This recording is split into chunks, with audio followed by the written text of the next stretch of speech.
Grand Wagoneer Overland concept. Mark Allen telling us about it. Another one of our concepts this year, we've done a Wagoneer.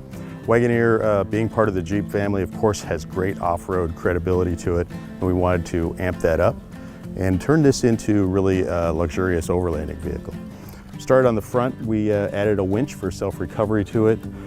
These lamps are notable that they're actually a laser-powered lamp. Power for this vehicle is the new 3-liter Hurricane HO motor, which is going to be more than enough to move it around. For off-road ability, we added a 35-inch tire, larger tire to get us over more obstacles, and we did that by raising the wheel opening through here.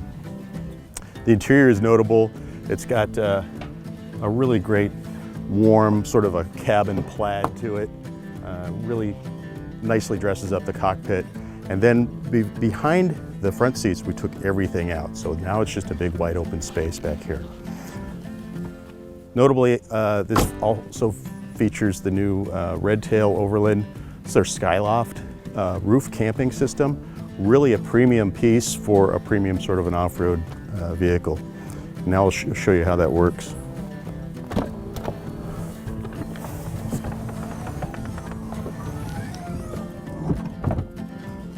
This is a hard-sided piece with glass windows, or rather transparent windows.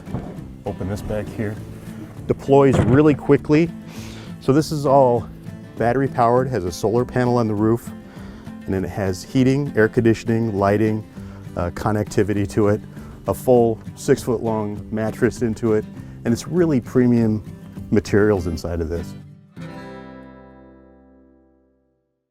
So basically, this Wagoneer, for people who are listening, you can buy this Wagoneer now. It's just the upgrades that they made on it for overland travel that are what makes this one different than the one you can purchase. I'm very uninspired by the actual Wagoneer. But if I can get past that, it's one of the coolest Wagoneers I've ever seen. If they gave it to me, I would roll in it immediately. Yeah, I mean, changes to this, minor changes. It looks like it's got bigger wheels, better tires, a winch on the front. So a bunch of different things. The Wagoneer itself, I agree with you, Phil, is uninspiring. The just the bodywork of it is just, I don't know. To me, it's boring. However, this has got to be the best attempt at an overland truck that I've seen Jeep produce. Because this pop-up thing and the way you get into it and the concept of it is fascinating to me. It's better than anything that they've done really with the Rubicon. And this would solve an issue in the overland community, I think. There are a lot of people who procrastinate, and the procrastination is all centered on them designing their vehicle. Yeah. This is one that you could buy and it's fully kitted, ready to go. There's no decisions you need to make. There's no insecurities you need to have about a warranty or guarantees. It would be the perfect vehicle. I think it needs to come out now before maybe the economy changes.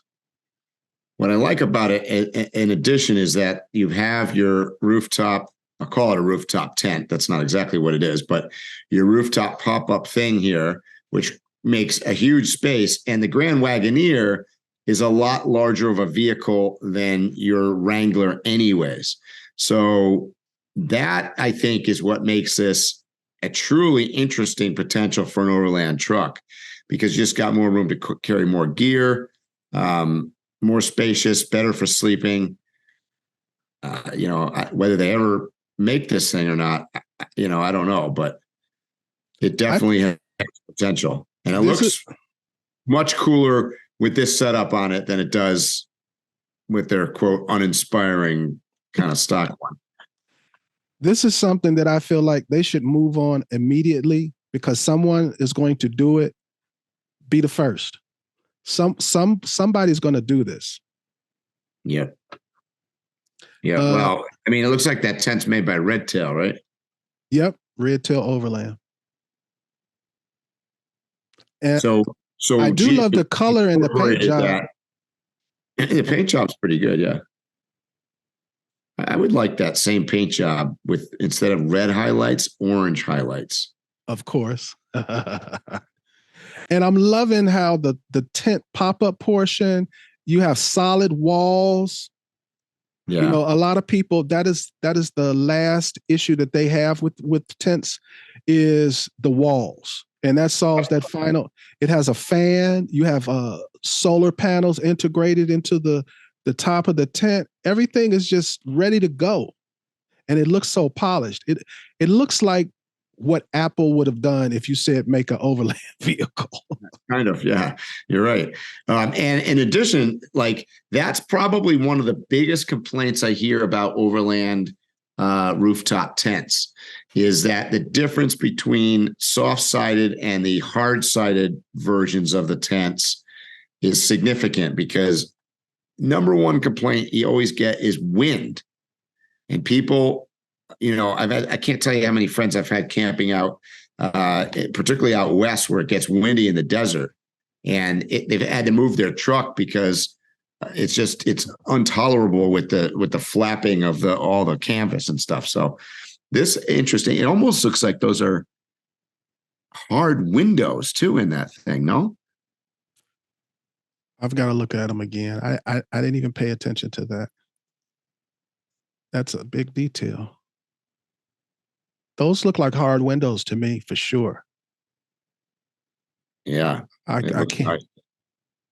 They're probably like some kind of, well, the back one for sure is a I don't think it's glass, but I think some kind of plexiglass or. Yeah. Because it's got to deal with impact.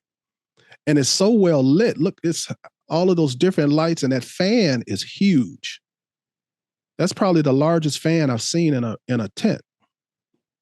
It looks like a Max Air vent fan. Mm-hmm.